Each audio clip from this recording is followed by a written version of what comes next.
Let me ask you a question. How often do we see fancy new equipment being produced and sold only to give athletes a slight competitive advantage? Now, while these pieces of equipment do have their place, a good solid strength foundation can be built without making any of these expensive purchases. So I'm going to show you the exact exercises that I use to strengthen my neck for jiu-jitsu, all without buying expensive equipment.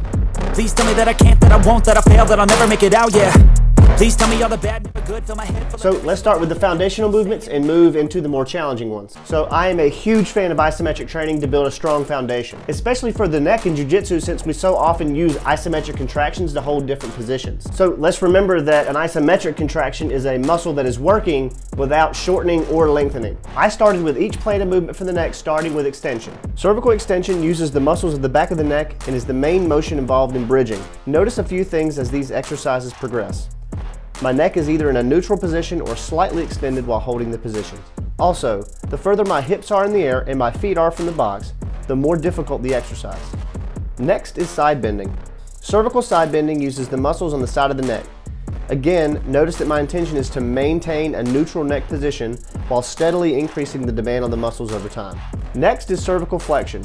Cervical flexion uses the muscles in the front of the neck. This one is a little bit trickier because we want to make sure that we're not neglecting the deep cervical neck flexors. This muscle group is very important for global cervical spine stability. Notice that I'm not starting on the bench for this one because we need to make sure that we aren't losing flexion of the upper cervical spine. If you feel your chin start to lose its tucked position, you know you're reaching the limits of your muscle endurance of your deep neck flexors. Once we move to the box, the same principles apply, keeping the chin tucked and moving our knees out for progression.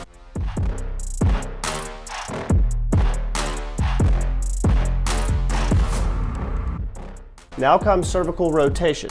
Now, it's difficult to train cervical rotation isometrically since it's so easy to compensate with other muscle groups, but it's still worth training. It's all about the intention of the exercise. So in all of these positions, I'm intentionally trying to rotate my head into the surface without side bending, flexing, or extending. Rotation is going to be a lot easier to train with the later progressions, especially since we couple rotation with the other movements. Once you can complete the following exercises for 30-second holds with no break in form, you can progress to the more advanced movements. So before we move into the progressions, I want to make sure that you know that this is only to supplement your training and not replace it, especially for those of you who are already grapplers and your necks are probably stronger than most. With that being said, I do think that if you try to hold some of these earlier positions and isolate certain movements, that it might be more challenging than you think, even if you've got a history with grappling. I also had a lot of you click on the link for my free program from the grip strength video, and I'm going to do the same thing for this video. So once you've watched the video all the way through, click on the link and I'll share it with you for free.